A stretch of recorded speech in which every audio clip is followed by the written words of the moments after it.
ज्ञानी लोक, संयमी जीव, दुर्लभतेनं मिळालेली ही संधी आहे, ती वाया घालवू नका. समजून घ्या देव, गुरु, धर्म काय, वस्तू स्वभाव काय आहे, मी कोण आहे हे समजून घ्या. अशी संधी मिळत नाही असं सांगायचं ना.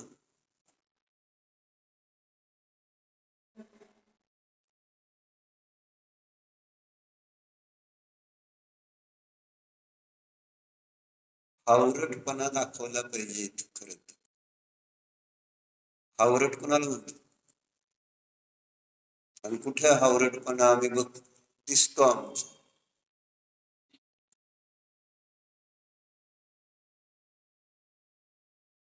हावरट कळते ना का नाही? हावरटच म्हणते. काय म्हणते?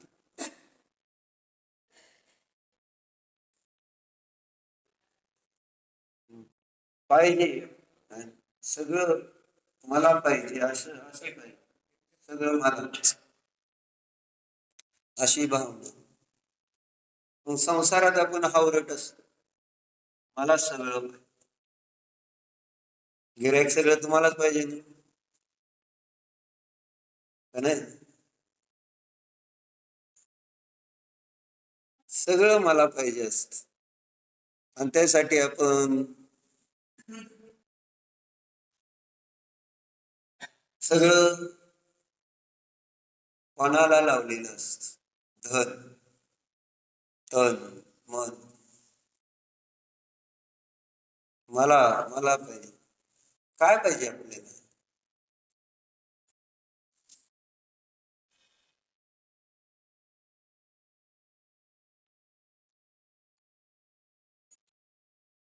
काय पाहिजे ह्याचा निर्णय तर केलाय का? उगाच पाहिजे पाहिजे बरं ते आलं आल्यावर तर करायचं काय? पाहिजे पाहिजे म्हणण्याच्या नादात आयुष्य संपून चाललंय. आत्मकल्याणाची जी संधी आहे ती निघून चालली का नाही? लक्षात यायला पाहिजे.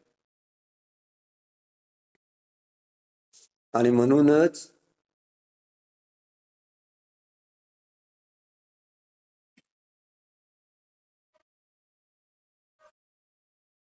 मंदिरामध्ये जे आपलं येणं आहे, शास्त्राला जे आपलं येणं आहे, त्याच्यामध्ये आपल्याला काय पाहिजे? उत्साह पाहिजे.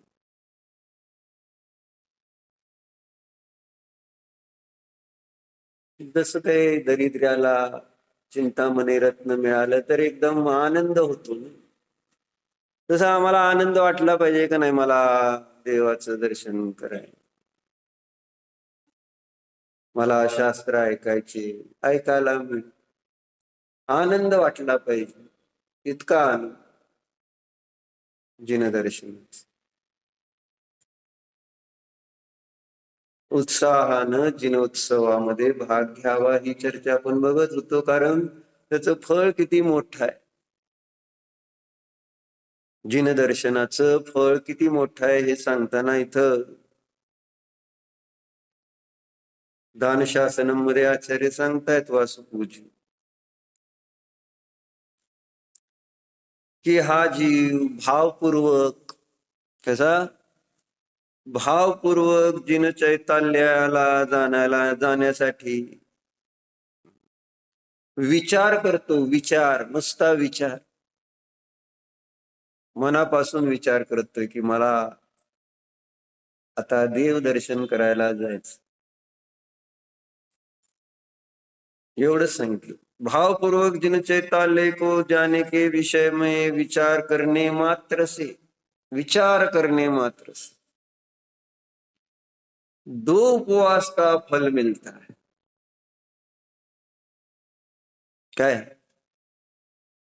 नुसता विचार जरी आला आपल्याला कोणता? जिनदर्शन आहे का नाही? भावपूर्वक जिनदर्शनाला जाण्याचा विचार आला तर 2 उपवासाचं फळ मिळतं. प्रश्न आहे आता मला इथे, मला प्रश्न आहे, तुम्ही उत्तर द्यायचं. काय?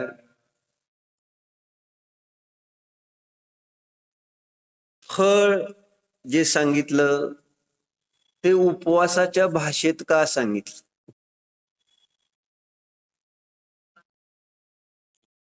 है ना? उपवासाचं फळ मिळतंय असं का सांगितलं असं मला म्हणायचं. दुसरं काहीतरी अजून सांगू शकले असते ना. आणि जिनदर्शनाचा विचार केला तर 2 उपवासाचं फळ मिळतं.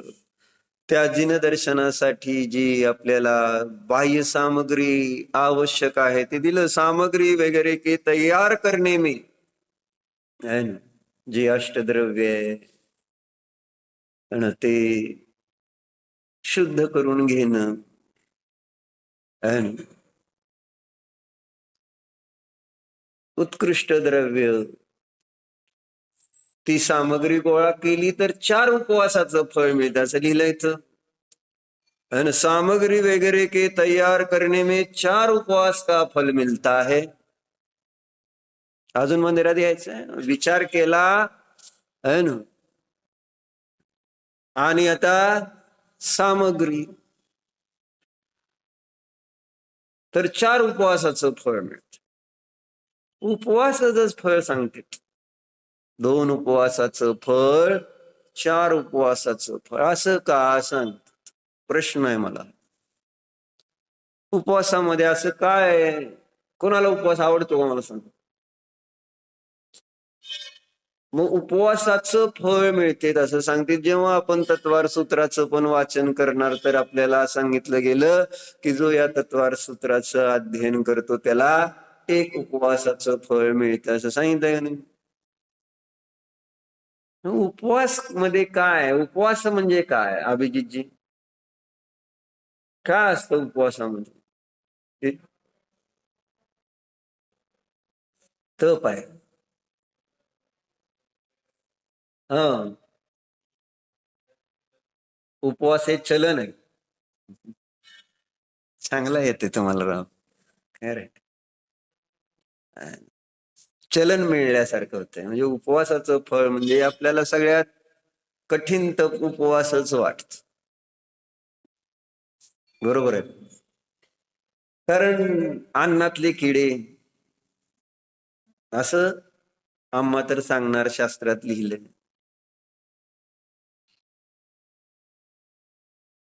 मग अशा भोजनामध्ये आसक्त असणाऱ्या जीवांना उपवास करणं कठीण आहे. आणि श्रद्धावान असणाऱ्या लोकांना एवढं तर कळतं की उपवास भारी असतो. म्हणजे उपवास हे भारी तप वाटत, सोन्यासारखं. काय नाही, तपामध्ये सर्वोत्कृष्ट तप कोणतं? तपामध्ये सर्वोत्कृष्ट तप कोणतं पिऊत आहे? काय? होय का? मग असं काय लिहिलं नाही तर? असं लिहायला पाहिजे ना, उत्कृष्ट तप जर ध्यान स्वाध्याय असेल तर तसं लिहायला पाहिजे होतं. तसं नाही, न लिहिता उपवासाचंच फळ. तुम्हाला आम्हाला कळलंय कुठं की स्वाध्याय आणि ध्यान हे उत्कृष्ट तप आहे म्हणून आपण नेहमी चर्चा केली की एखाद्याने 10 उपवास दशलक्षणला केले तर त्याचं महत्व किती, आणि एखाद्याने 10 दिवस स्वाध्याय केला मौन घेऊन 2 वेळा जेवून, कोणाचं महत्व जास्त आम्हाला वाटत? स्वाध्याय 10 दिवस करणाऱ्याचं महत्व किती आणि 10 उपवास करणाऱ्याचं महत्व किती? कुठं जाऊन तुम्ही भजन म्हणणार? कुणाला भेटायला जाणार? मकर कुणासाठी मकरात बसते ना, मकरच म्हणते ना. हा, कुणासाठी सजवलं जातं सांग? स्वाध्याय करणारा 10 दिवस आणि 2 वेळा जेवणाऱ्याला कोणी मकरात बसवले, कोणी त्याला भेटायला जाते, कोणी त्याच्यासाठी वयावृत्त करते, अरे स्वाध्याय करून तुझे डोळे दुखते, दाबतो जरा.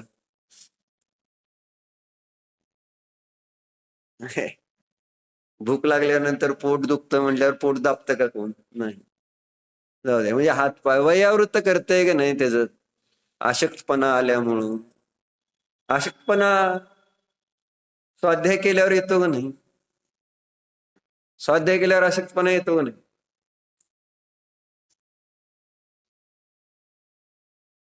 स्वाध्याय केल्यावर अशक्तपणा येतो का नाही? निश्चयाने नाही विचारत, व्यवहाराने विचारतोय. राव तुम्ही लय निश्चयवाले भारी माणसं आहे. करत तर काय नाही, पण सांगता लय भारी. हा, मी काय प्रश्न विचारला? आशक्तपणा येतो का? नाही येत. बर, आता सिद्ध करून दाखवू आशक्तपणा येतो म्हणून.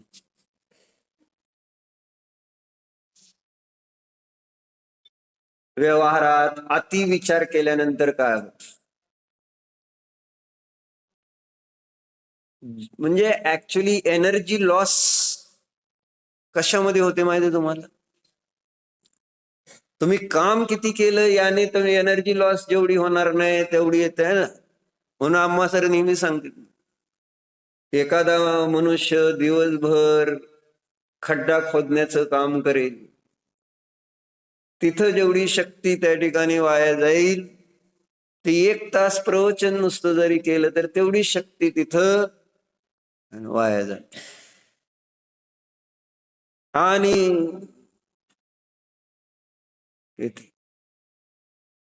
1 मिनिट जर विचार केला, अति विचार, 1 मिनिट मी म्हणतो, जास्त नाही, तर तेवढी शक्ती जेवढी दिवसभर तुमची व्यवहारातलं काम करण्यामध्ये जाते, तेवढी विचार करण्यामध्ये एनर्जी लॉस होते. विचार करणाऱ्याला सुद्धा बाह्य निमित्त नैमित्तिक संबंध आहेत म्हणून सांगायचंय. कळलं पाहिजे तुम्हाला. आपल्याला वाटते कशाला लागते, काय नुसतं बसून तर आहे, असं नाही. जे चिंतन करतात, मनन करतात, ठीक आहे, त्यांचं विचारधारा वेगळी आहे. पण आपल्याला ज्यांना आहार पाणी वयावृत्त करायचे, काय झाले महाराजांना नुसतं रोज जाऊन हातपाय दाबायला? कशासाठी हातपाय दाबायला जातं महाराजांचे? चातुर्मासाला जेव्हा थांबलेले आहेत त्यावेळेस चाललेलं आहे. विहारात वगैरे गोष्ट वेगळी, पण जेव्हा चातुर्मासामध्ये 4 महिने थांबतात त्यावेळेस पण लोक रोज जातात की नाही? साधर्मी वृद्ध सेवा, ज्यांना निकट काळामध्ये आपलं कल्याण करून घ्यायचंय, ते वयावृत्त सेवा करतात. बरोबर. कशासाठी? त्यांनी काय थकलेत आता? महाराज काय एकदा आहाराला येतात आणि जाऊन बसतेत परत. मग काय हातपाय दुखतेत का त्यानं?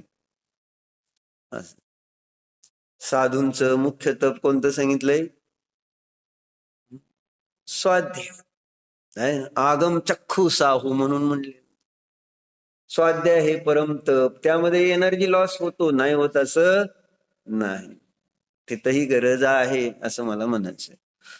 मग स्वाध्याय करणाऱ्याच वयावृत्त आम्ही करतो का? का उपवास करणाऱ्याच आम्ही वयावृत्त करण्याची भावना होती? सगळं आमचं जे काही कार्य चाललेलं असतं धर्मक्षेत्रामध्ये, ते सुद्धा केवळ रूढीनं आणि आपल्याला जसं वाटतंय तसंच चाललेलं असतं. आपण काय लॉजिक्स वगैरे विचार करायला तयार नाही, वाचायला तयार नाही, लिहून पण ठेवलं सगळ्या गोष्टी. वाचन नाही, मनन नाही, मला जसं वाटतंय तसंच मी सगळ्यांना समजतो आणि तसंच मला जे सुखाला कारण वाटेल तसंच त्यांना पण सुखाचं कारण म्हणून कार्य करत. चिंतन करत नाही नेमकं काय आहे, कसं आहे, असं म्हणून. चर्चा कशासाठी चालली? इथं इथं असं का लिहिलंय म्हणून म्हटलं. नुसतं जरी विचार केला भावपूर्वक, जिन चैताल्य को जाने का विचार, भावपूर्वक बर का.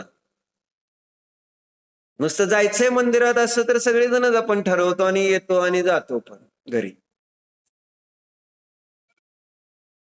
भाव काय असतो? मंदिरात जाण्याचा भावपूर्वक शब्द वापरला म्हणजे त्याच्यामध्ये काहीतरी जीव आहे ना. आचार्यांनी जेव्हा भक्तांवर स्तोत्र रचलं त्यावेळेस पहिल्या श्लोकामध्ये नमस्कार करताना त्याच्या पाठीमागे विशेषण लावलंय का नाही? कोणतं विशेषण लावलंय? हा हा भक्त लावलंय का? भक्त विशेषण लावलंय काय? नमस्काराच्या पाठीमागचं विशेषण विचारलंय ना मी. सम्यक प्रणम्य जिनपाद युगम युगादौ, आहे का नाही? प्रणम्य शब्दाच्या पाठीमागे कोण लावलंय शब्द? कोणता शब्द? सम्यक नमस्कार करतो असा शब्द लावलेला. सम्यक म्हणजे त्याचा अर्थ दुसरा नमस्कार मिथ्या असला पाहिजे. अन्यथा सम्यक शब्दाचा आचार्यांनी बुद्धिपूर्वक प्रयोग केला नसता. भक्तामर प्रणत मौलिमणी प्रभाणाम उद्योतकम दलित पाप तमो वितानम सम्यक प्रणम्य जिनपाद युगम युगादा वालंबनम भवजले पतताम जनान. ही आहे मानतुंगाचार्यांची भावना भगवंतांच्या. ही आहे भक्ती. काय भक्ती केली त्यांनी तिथं? काय कशी भक्ती केली? कायच नाही. तुम्हाला काय भावपूर्वकच म्हणायचं. काय भाव केला त्यांनी? वालंबनम भवजले पतताम जनानाम. हे याच्यावर कधी जोर येतोय का? वालंबनम.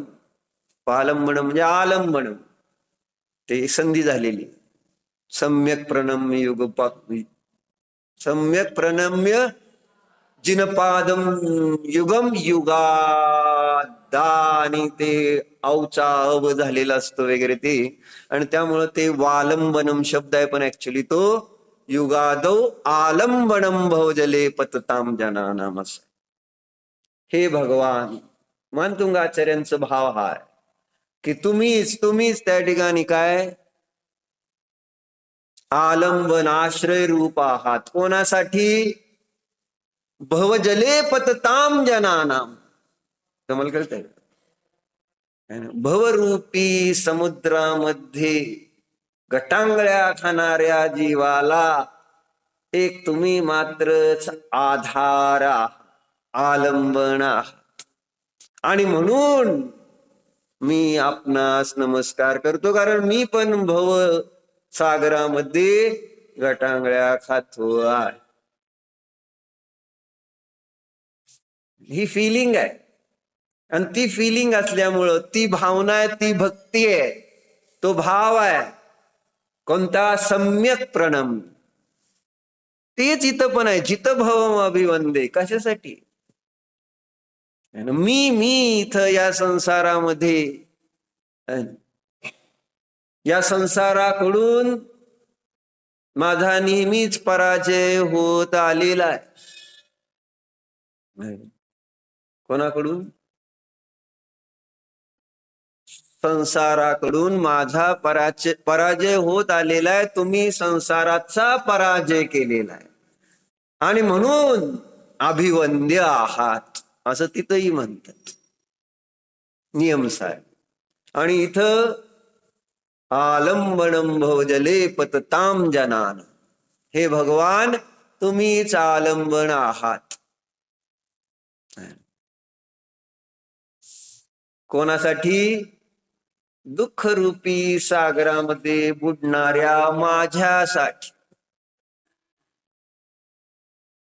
तर मी किती दुःखी आहे निलेश पाहुणे, मी किती दुःखी आहे सांगा.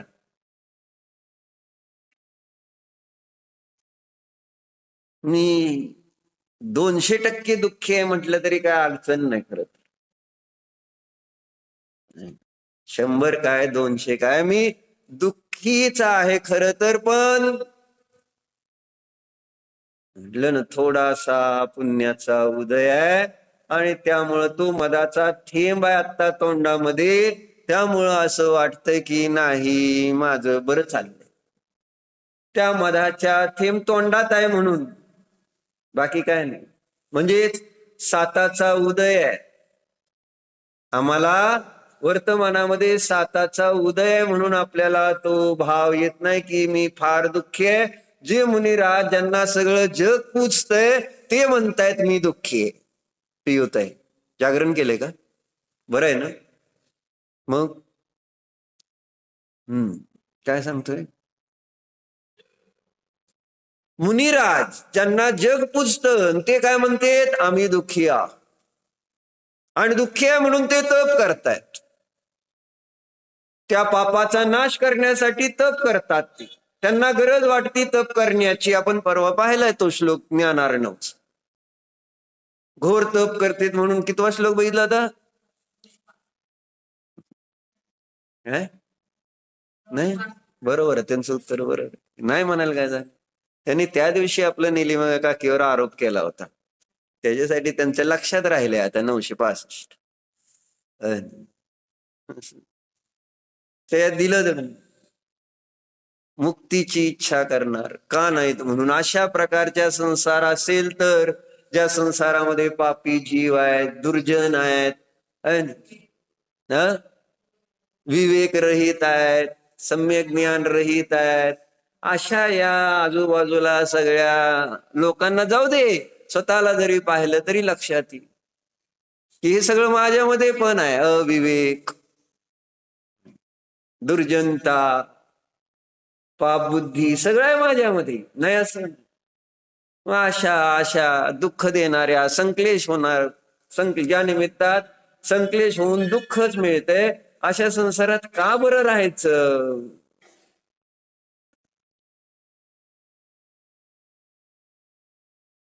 पण वेळ नाही. खरं सांगायचं म्हटलं तर ते दुःखाची अनुभूती करायला सुद्धा मला वेळ नाही. इतकी व्यग्रता आहे खरं तर. आणि म्हणजे किती दुःख आहे, किती कष्ट आहे अभिषेक, किती कष्ट आहे सांग. आय डोंट हॅव टाइम की मला मी सुखी आहे का दुःखी याचा विचार करायला सुद्धा माझ्याजवळ वेळ नाही. आहे का वेळ सांग. आणि वेळ नाही तर मग तो धर्म कशासाठी करणार सांग.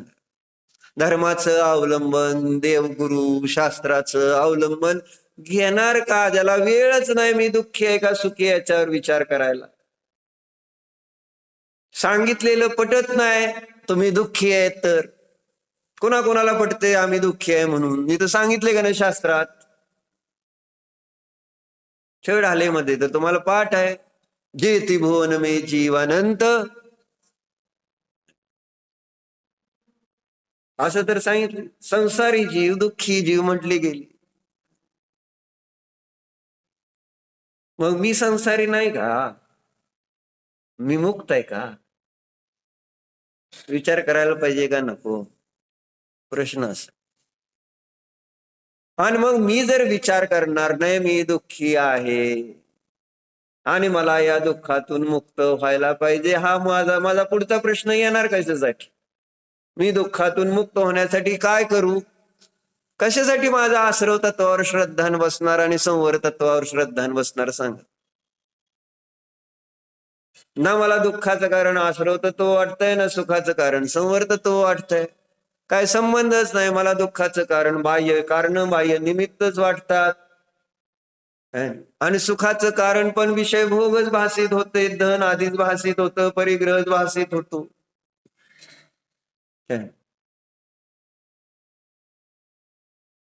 म्हणून एक गोष्ट वाचली आहे का, ती गोष्ट सांगतो तुम्हाला. तिरुवल्लर नावाचे एक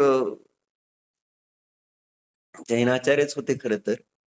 पण तुम्ही कन्याकुमारीला गेलाय का नाही. कन्याकुमारी गेला नाही तू. सिद्धी नेल नाही का तुला अजून कन्याकुमारीला अभिषेक नाही नेलं. मग बघ घरी गेल्यावर. बर, कन्याकुमारीला कोण कोण गेले का, कोणच गेलं नाही. वैरागी दिसते सगळे राव इथले. कन्याकुमारीला दोन त्या समुद्रामध्ये बेट टाईप, जे आपण विवेकानंद रॉक, त्याच्यावर जात गेला का नाही. विवेकानंद रॉक वर तुम्ही गेलाच नाही तर तुम्हाला काय, तुम्ही गेला विवेकानंद रॉक आहे का नाही, तिथं विवेकानंद जाऊन ध्यान करायचे आहे ना, पोहत जाऊन जायचे तिथं आणि तिथं एकांतात आपलं बसून ध्यान करायचे.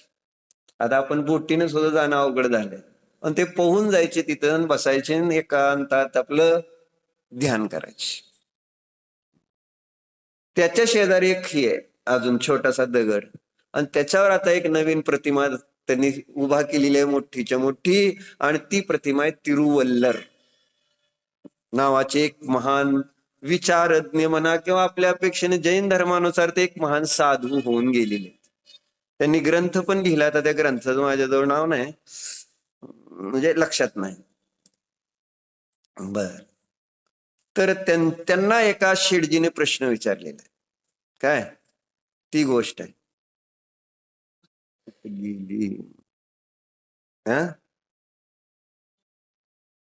काय गोष्ट आहे? अरे पण आत्ता जे चाललंय ते सोडून एकदम तिकडची गोष्ट काय विचारायचं कारण आहे का? म्हणजे जरा सुरुवातीला तर विचारलं असतं बरोबर होतं ना. हा, दक्षिण भारत में एक महान संत हुए तिरुवल्लुवर. तिरुवल्लुवर काय कशासाठी गोष्ट वाचते काय माहिती?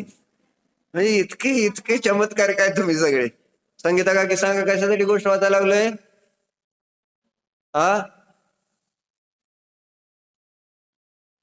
मी ना विचारतोय का? मी गोष्ट कशासाठी वाचतोय विचारतोय, तर तुम्ही पण सगळे आता हा गोष्ट काढायला लागलेत. बघू काय गोष्ट वाचतोय.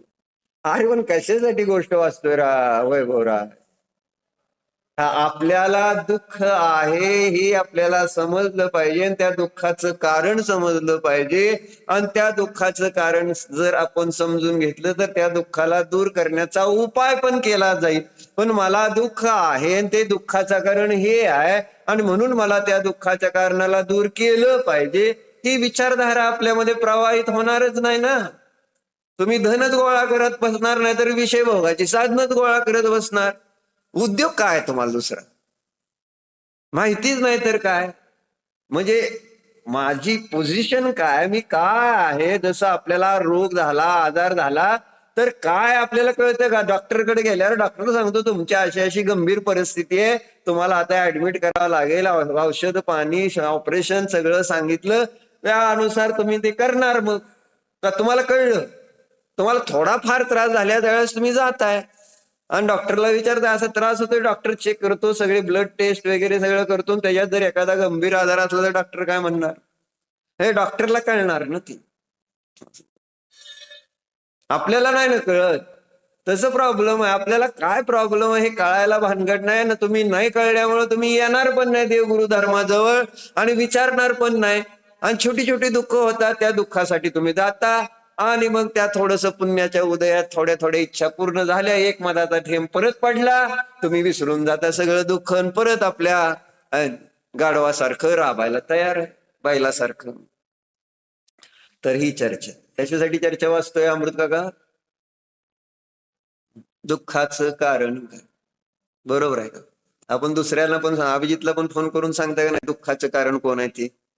असं ज्यामुळं तुम्हाला दुःख झालेलं आहे ना, तर तसं दुःख अभिजित तुला पण होऊ नये म्हणून आपण दुसऱ्याला पण सावधान करतो. तेच मला सांगायचंय, तेच गुरूंना सांगायचंय. मला ज्या कारणाने दुःख झालेलं आहे ते ते तुला होऊ नये, तुला तसं दुःख होऊ शकतं त्याच्या निमित्तात, तर तो अगोदरच सावधान हो, ही भावना आहे. बरोबर आहे. मग आता गोष्ट आहे का? दक्षिण भारत में एक महान संत हुए तिरुवल्लुवर, वे अपने प्रवचनों से लोगों की समस्याओं का समाधान करते थे, इसलिए उन्हें सुनने के लिए दूर दूर से लोग उनके पास आते थे. तुम्ही कधी आलाय का पंढरपूरला असताना? मी घरात आलाय तुम्ही, बरोबर बाहुबली भाई, आता नातेगुतीत आलाय म्हणून येतोय, म्हणजे आम्हाला गरज नाही आहे तुमची, आहे ना. तुम्ही हिता आलाय आणि हिथं येऊनच काय असेल तर ऐकतो. बाहेर जाऊन म्हटलं ना, आम्ही कष्ट आपलं काही सोडून आपल्याला धर्म करायचा नाही, ना क्षेत्र सोडायचं आहे, ना काळ सोडायचा आहे, ना द्रव्य सोडायचं, ना शरीर सोडायचं. काय सोडायचं आपल्याला सांगा? ना भाव सोडायचे, कुठलीच गोष्ट सोडायची नाही मला धर्मासाठी. कर्मासाठी मात्र निलेश पाहुणे 3 दिवस तुम्ही कर्मासाठी अबदत बस, कापड गोळा करण्यासाठी, लोकांना विकून पैसे मिळवण्यासाठी. बरोबर आहे? कधी आलाय का? म्हणजे मामा आहेत, आवडते प्रवचन, असं ऐकतात बरेच जण म्हणतात तुम्ही चांगलं सांगता असं म्हणतात निलेश पाहू. बर, मग आवडते म्हणजे हे नुसतं काय झालं? म्हणजे मायाचार त्याला म्हणायचं. म्हणजे खर तर आपल्याला माहिती असतं आपल्याला काय आवडतंय, पण आपलं थोडी करमणूक होत असते तोपर्यंत आपण म्हणायचं आवडतंय, पण आपलं क्षेत्र सोडून काहीही करायचं नाही. दुकान सोडून करायचं का धर्म? दुकानाचं क्षेत्र. आपला दुकानाचा वेळ सोडून धर्म करायचा का? नाही. दुकानात मिळवलेलं धन सोडून धर्म करायचा का? नाही. आपले जे दुकानदारीचे लोभ, क्रोध, मान, माया हे जे भाव आहेत ते सोडून धर्म करायचा का? नाही. आणि मग असं सगळं सोडून जर धर्म नाही करायचा तर तुम्हाला मग धर्माचं फळ मिळणार कसं सांगा डॉक्टर? तीच चर्चा है ना. लोक दूर दूर से उनके पास आते थे.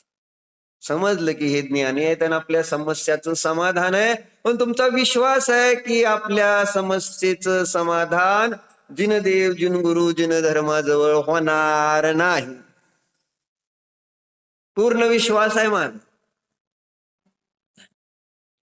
होणार नाही. काही झालं तरी धर्म केल्याने माझं समाधान होऊ शकत नाही. माझ्या समस्या धर्माच्या आश्रयाने कधी सुटणार नाहीत. विपुलभाई किती वाजलेत? शास्त्र सोडायला का? असं चालतं का? आम्ही तर तुम्हाला राव उत्तम श्रावक मानतोय. तर चाललंय का?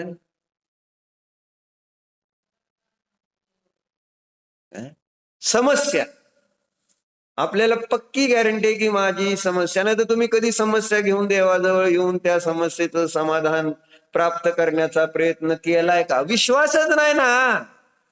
मग कशाला जाणार देवाकडे समस्या घेऊन? आजारी पडला आधी देवाकडे येत आहे, आधी प्रतिक्रमण करताय, दान करताय, अगोदर डॉक्टरवर अगोदर श्रद्धा आहे का देवावर श्रद्धा आहे?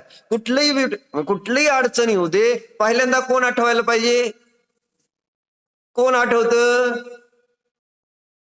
भूक लागल्यावर कोण आठवतं सांगा? भूक आहे ना, सामान्य घ्या ना, सामान्य रोजच्या जीवनात भूक लागल्यावर कोण आठवतो? वैभव, देव आठवतो? सिंपल आहे म्हणून मला माहिती आहे की देव आठवून माझी भूक म्हणजे भूकाचं दुःख दूर होणार आहे. अरे देव नाही आठवल्यामुळे तर भूक लागते आणि भुकेचं दुःख होतं हे कुठं लक्षात घेतोय मी? भुकेचं दुःख कुणाला आहे? क्षुधेचं दुःख कुणाला आहे? जे देवाचं स्मरण करतील, जे देव झाले त्यांना भुकेचं दुःख आहे. त्यांची साधना करणारी, मोक्ष मार्गाचे साधना करणाऱ्यांना भुकेचं दुःख असतं. भुकेचं दुःख कोणाला? आणि मग ते दुःख दूर करण्याचा उपाय, त्या समस्येचं समाधान कोणाजवळ आहे? कोणाजवळ आहे राजकुमार? समस्येचं समाधान कोणाजवळ आहे?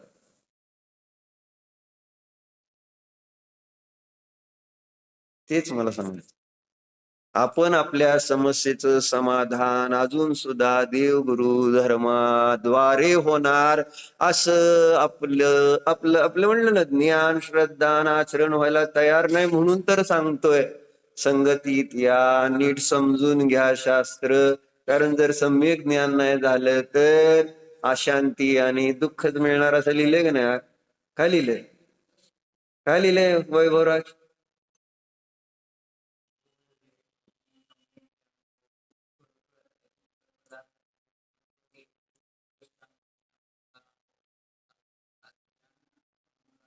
अंधकार, अहंकार नाही, अज्ञान, अंधकार ही. जर सम्यक ज्ञानाला महत्व नाही दिलं, महत्व मला त्या मिथ्या ज्ञानाचं, त्या डॉक्टरच महत्व आहे. डॉक्टर जवळ सम्यक ज्ञान असतं का मिथ्या ज्ञान? डॉक्टर जवळ सम्यक ज्ञान असतं का मिथ्या ज्ञान असतं? अभिजितजी काय प्रश्न? त्याला कळते का आत्मान शरीर वेगळं आहे? असतेच की काही डॉक्टर सम्यक दृष्टी. जाऊ द्या, सांगायचं मला हे तात्पर्य. मिथ्या ज्ञानावर किती श्रद्धा आहे आणि आपले केवळ ज्ञानी भगवान आहे त्यांच्यावर किती श्रद्धा. केवळ ज्ञानी भगवान ज्यांच्याकडे सगळ्या समस्येचं समाधान खरं खरं तर त्यांच्या जवळच आहे. पण कधीही मी माझ्या समस्या देवापुढं मांडल्याच नाहीत श्रद्धेने, आणि त्यामुळं मला त्या देवाकडून ते समाधान मिळालंच नाही. मी माझ्या समस्या नेहमीच कोणापुढे मांडल्या?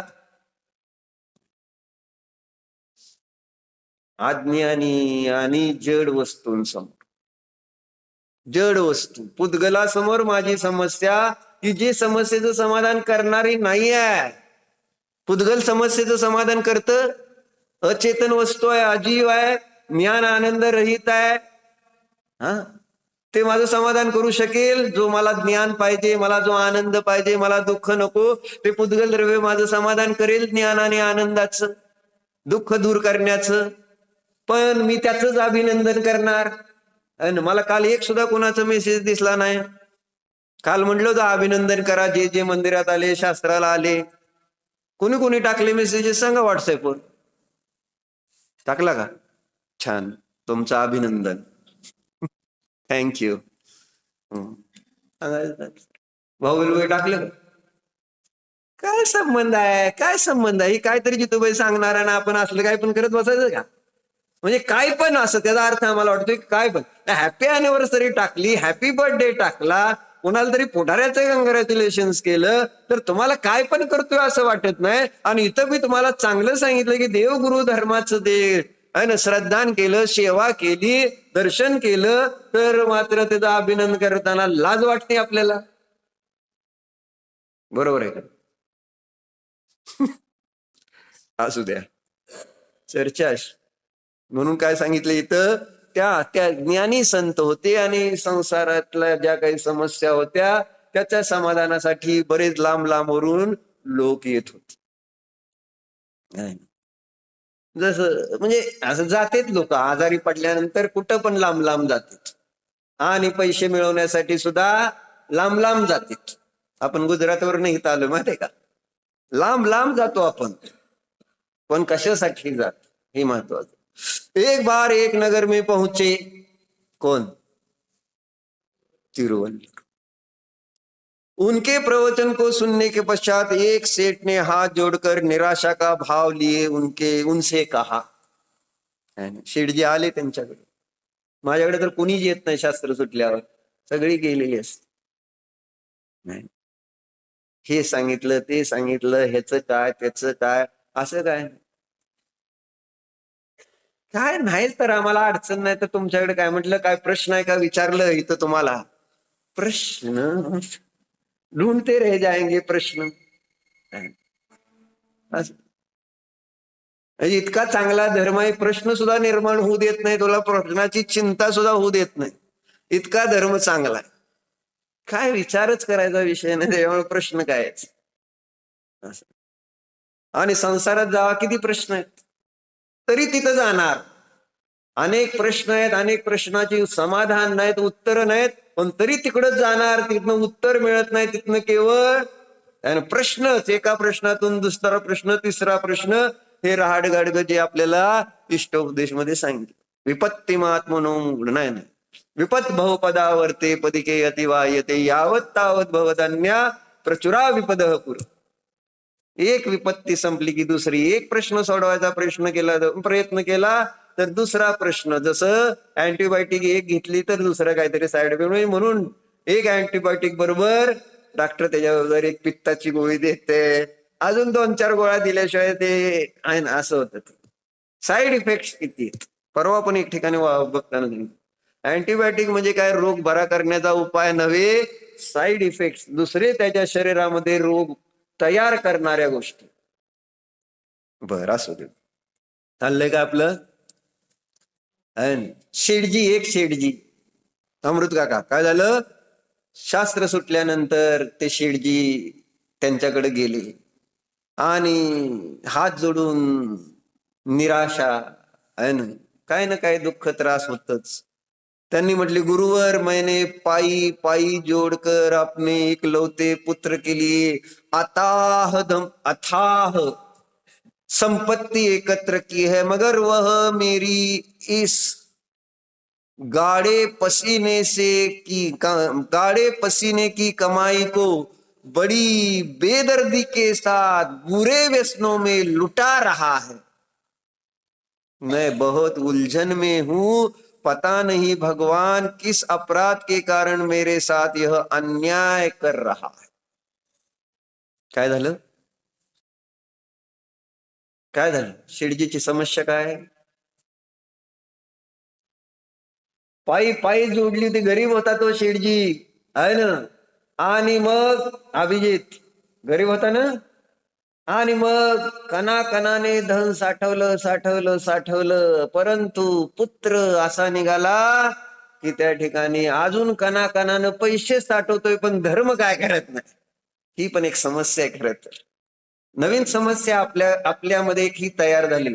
आपली मुलं व्यसन म्हणजे बाहेरची व्यसनाधीन नाहीत होत, पण आपल्या मुलांना त्या बाहेरची व्यसनापेक्षा वाईट व्यसन आपण लावलेलं असतं, आणि ते व्यसन आहे पैसे कमवण्याचं.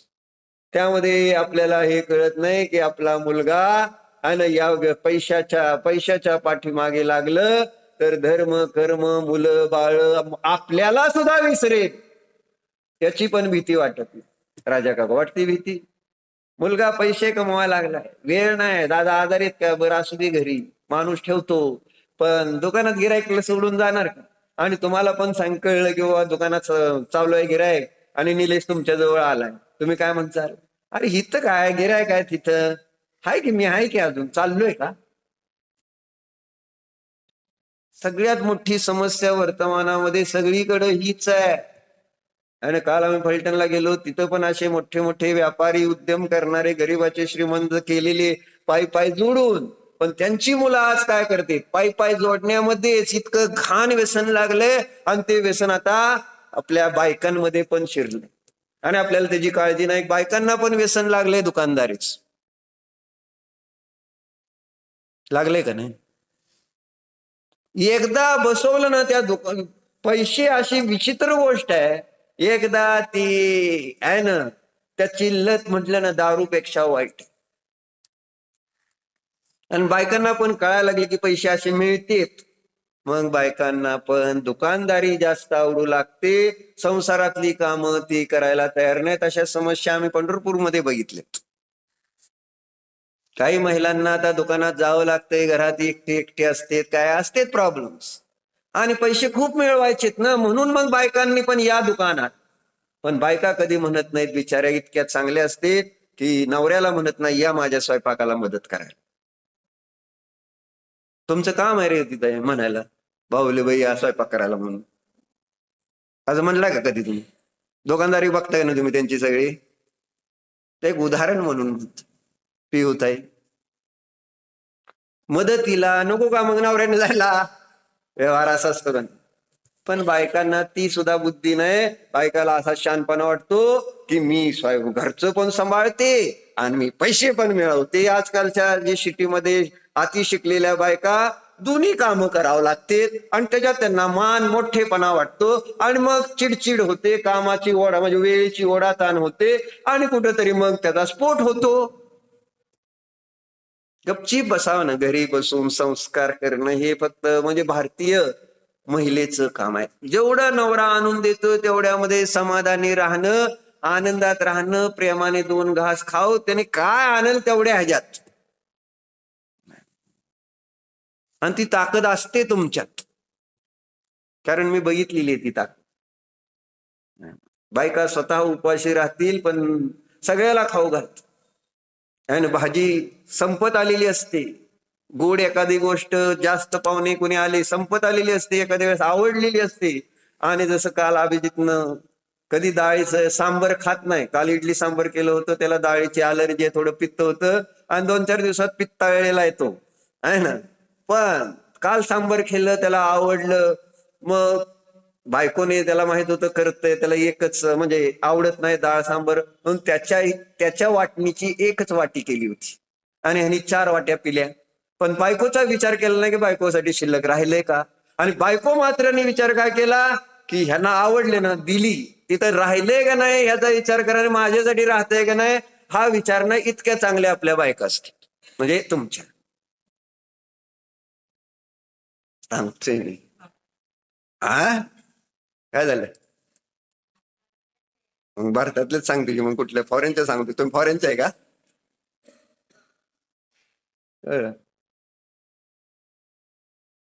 बसून आहात दुकानात बसून आपली बुद्धी, म्हटलं ना, मोबाईल दुकान यांच्या संगतीत राहू नका.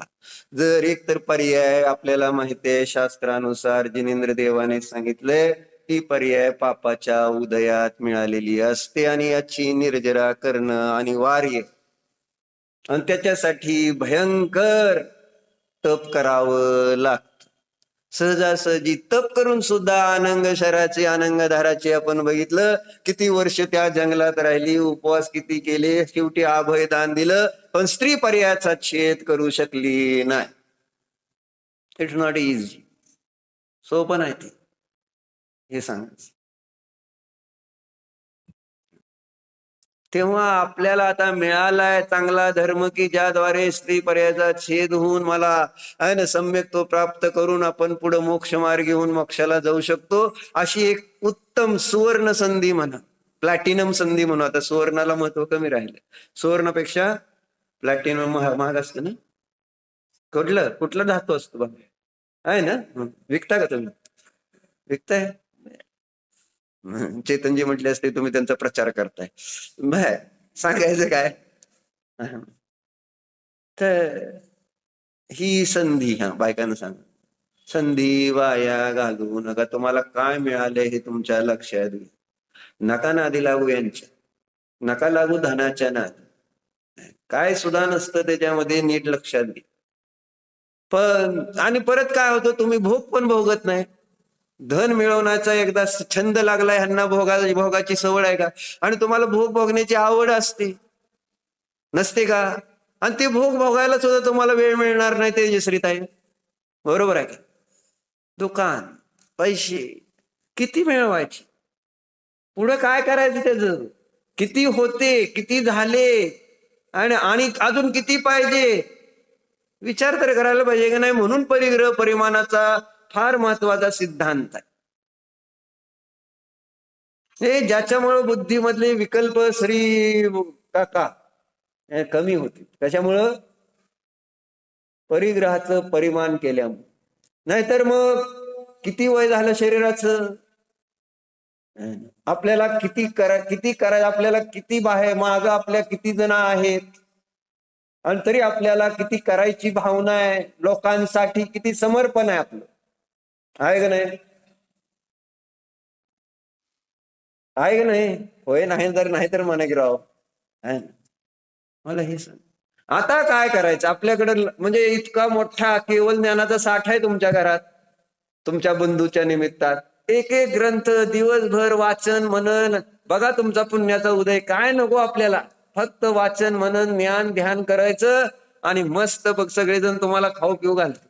पुण्यच एवढं बांधलं जाईल, आणि पैसे अजून मिळवायची गरज किती आहे आपल्याला. चिंतन करावं लागेल बघा, प्रत्येकाला चिंतन करावं लागेल. कारण दिसतंय वर्तमानामध्ये जैन लोक पापामध्ये इतके, जसे ते आपण बघतो मुस्लिम मध्ये त्या हिंसेला सगळ्यात जास्त महत्व आहे, आणि आमच्या जैनांमध्ये परिग्रह पापाला सगळ्यात महत्व वाढत चाललंय. परिग्रह हा धर्म झालाय. जसा हिंसा धर्म त्यांच्याकडे आहे, तसं माझ्याकडचा धर्म कोणता झालाय निलेश पाहुणे, परिग्रह आमचा धर्म झाला का नाही. परिग्रह मिळवणं हा आमचा जन्मसिद्ध अधिकार आहे. जसं त्यांचं म्हणणं आहे कुर्बानी देणं आमचा जन्मसिद्ध अधिकार आहे, तसं माझा जन्मसिद्ध अधिकार मी हे मानलाय जैनांचा. जेव्हा की आमचे गुरु, आमचे देव दिगंबर निष्परिग्रही निसंग निर्ग्रंथ, लक्ष तर द्या की राव, लक्ष तर द्या की. आपल्याला जे मिळाले त्यांच्याकडे लक्ष देऊन तर शिकलं पाहिजे की परिग्रह नाही, परिग्रह नाही सुखाचं. कारण शिडजीची समस्या बघा, पै पै जोडून त्या ठिकाणी सगळं गेलं, आणि मुलगा काय झाला, मुलगा काय झाला, खर्च करतोय. काय म्हटले इथं, गुरुवर म्हणे पै पै जोडकर अपने इकलोते पुत्र. 9:45 वाजले, गोष्ट संपू का, संपवून देतो. पण त्या ह्यांचं काय, तुमचं नव्हे, ह्यांचं लय अडचण होती. राजा काका वाचू का, काय आमचं उघडलंय निशान. आता समस्या आहे वैभवचीच आहे, कारण तिघ पण इथंच आहे. का तुमच्याकडे उघडतो दुकान, नाही ना, तुम्ही गेल्यावर उघडता का इथे, हा लावा लावा, ग्रेट आहे. अभिजितचं तसं नाही ना, बाकी काय नाही. मग काय करू, वाचू का? वैभवलाच विचारतो, बाकीच्यांचं काय महत्वाचं नाही. हे वाचू का म्हणजे त्यांनी सांगितलं, राजकुमार तुला एकट्याला विचारून चालणार नाही आहे ना.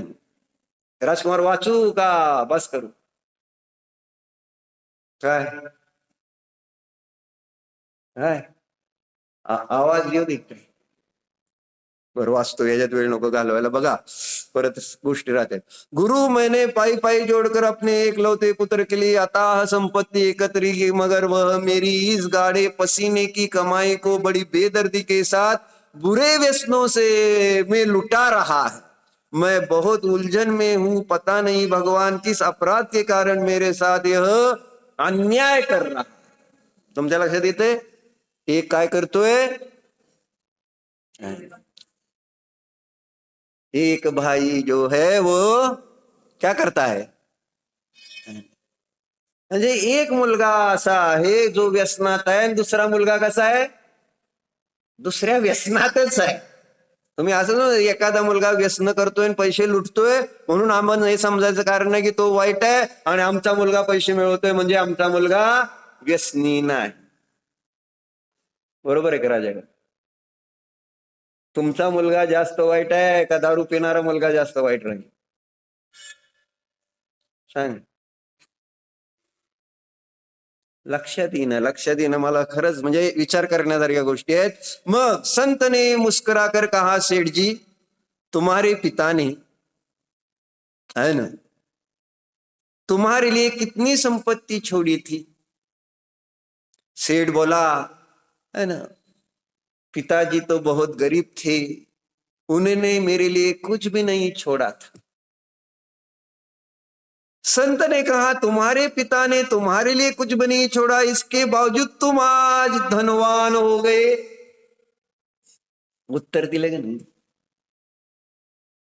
तुम्ही गरीब होता, तुमच्या वडिलांजवळ काय नव्हतं, तुम्हाला काय दिलं नाही, पण तुम्ही धनवान झाला का नाही? गरीब आहे म्हणून, वडील गरीब होते म्हणून मुलगा गरीब राहायला पाहिजे असा नियम आहे का? आणि वडील श्रीमंत आहेत म्हणून मुलगा श्रीमंत राहिला असा नियम आहे का? ते सांगा लागले. संत ने कहा तुम्हारे पिता ने तुम्हारे लिए कुछ नहीं छोड़ा, इसके बावजूद तुम इतने धनवान हो गए, लेकिन अब तुम इतना धन जमा करने के बावजूद तुम यह समझ रहे हो कि तुम्हारा बेटा तुम्हारे बाद गरीबी में दिन काटेगा. सेठ ने आश्रु भरी आंखों से कहा आप सच कह रहे हैं, परंतु मुझसे गलती कहाँ हुई जो वह व्यसनों में डूबा रहता है. प्रश्न आहे, चूक कुठं झाली की ज्यामुळं तो त्या व्यसनामध्येच बुडून राहतो. बाकी आता नंतर सांगतो काय, कारण वेळ होईल. ओम नमः भो प्रभू.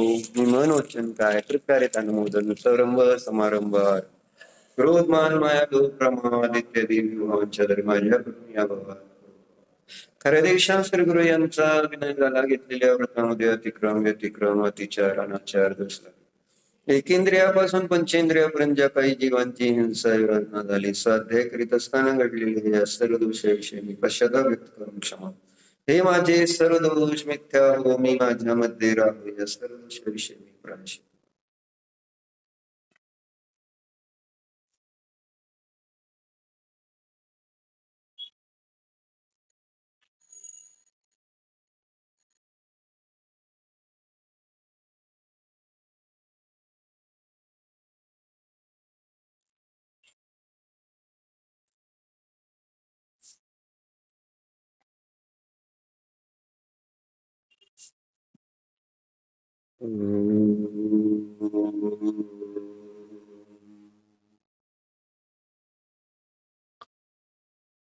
निज जीवाला जाण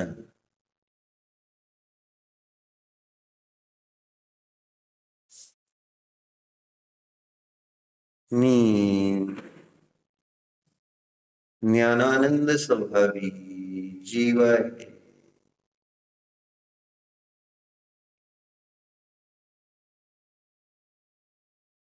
जीवाला ज्ञानानंद स्वभावी म्हणून जाण, शरीरवाला, मुलबाळवाला, धनवाला, घरवाला म्हणून नव्हे. मी ज्ञानानंद स्वभावी जीव आहे असे जाण.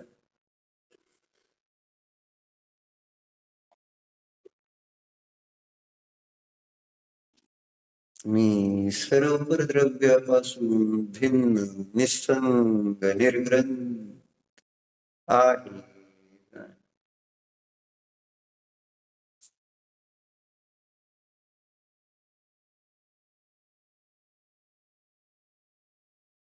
परिग्रहानंदी रौद्र ध्यानाचा त्याग करा. निसंग आनंदाचा भोग घ्या. निसंग स्वभावाचे धर्म ध्यान करा. मी निसंग आहे, मी निर्ग्रंथ आहे. मला आनंदासाठी परिग्रहाची गरजच नाही.